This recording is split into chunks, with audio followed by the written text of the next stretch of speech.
ఈ ఫ్లవర్ చూసారా ఎంత అందంగా ఉందో. అసలు దీనికోసం నేను చాలా రోజులండి వెయిట్ చేస్తున్నాను. ఏం కలర్ వస్తుంది, ఎలా వస్తుందని చాలా రోజులు వెయిట్ చేస్తే ఇప్పటికి వచ్చింది నాకు ఈ ఫ్లవరు.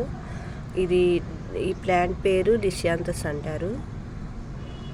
చాలా అందంగా ఉంటుందండి. ఇది ఆర్టిఫిషియల్ ప్లాంట్లా ఉంటుంది చూడటానికి. ఆకులు కూడా ప్లాస్టిక్ ఆకుల్లా ఉంటాయి. ఫ్లవర్ కూడా ప్లాస్టిక్ ఫ్లవర్లా ఉంటుంది. ఇది 12 days 15 days అట్లా ఉంటుందండి ఒకసారి వస్తే ఆ ఫ్లవర్ వాడకుండా.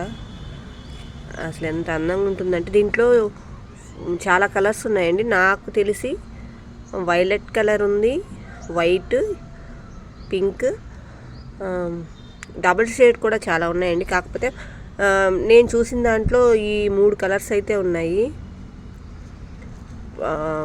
వైలెట్ కలర్ అయితే చాలా బాగుంటుందండి. వంకాయ కలర్లో ఉంటుంది ఆ ఫ్లవరు. చాలా బాగుంటుంది. ఇంకా బడ్స్ ఉన్నాయండి.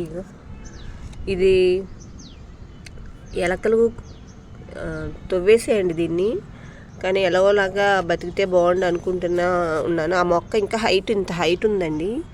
ఇంత హైట్ ఉంటే దాన్ని నేను ఎలకలు తవ్వేయడం వల్ల దాన్ని మళ్ళీ ఇలా పక్కకి పెట్టేసి దీంట్లోనే ఇక్కడ పెట్టాను అసలు మొక్కని. అది బయటకు వచ్చేయడం వల్ల మళ్ళీ అక్కడి నుంచి ఆ కొమ్మ అక్కడే వేర్లు అలా మూసేసి ఆ కొమ్మని ఇలాగా దీని సపోర్ట్లో ఇలా పెట్టాను. మొన్నటిదాకా ఆకులు అయితే ఇలా చాలా డల్గా అనిపించినాయి. ఇప్పటికీ అలాగే ఉన్నాయి. కాకపోతే ఈ పువ్వు కూడా అప్పటికే బడ్స్ ఉన్నాయండి. ఎలకలు అలా చేయడం వల్ల ఇంకా బతుకుతుందా లేదా, అయ్యో బడ్స్ ఉన్నప్పుడు ఇలా అయింది అని అనుకున్నాను. పువ్వు కోసం వెయిట్ చేస్తూ ఉండగా అలా జరిగిందనమాట. ఇంకెలాగోలా బతికింది. చక్కగా పువ్వు కూడా వచ్చిందండి. చాలా హ్యాపీగా ఉంది ఈ పువ్వుని చూస్తుంటే. ఇంకా ఉన్నాయి నా దగ్గర. ఇవ్వండి, ఇవి అయితే అసలు ఇంకా హైట్ అవ్వట్లేదు, ఇంకా ఏం డెవలప్ లేదనమాట వీటిల్లో. ఒకవేళ వస్తే ఏ కలర్స్ వస్తాయో లేకపోతే అన్నీ ఇవే అవుతాయో కూడా చెప్పలేను. ఇది మాత్రం ఒకటి వచ్చిందండి. నా దగ్గర కూడా ఒక ఫ్లవర్ వచ్చింది అనేసి కొంచెం ఆనందంగా ఉంది. లోపల ఇలా ఉంటుంది. సేమ్ ప్లాస్టిక్ ఫ్లవర్ లాగే ఉంటుందండి ఇది. చూసిన వాళ్ళు ఇది ప్లాస్టికే అనుకుంటారు, అట్లా ఉంటుంది తెలియని వాళ్ళు.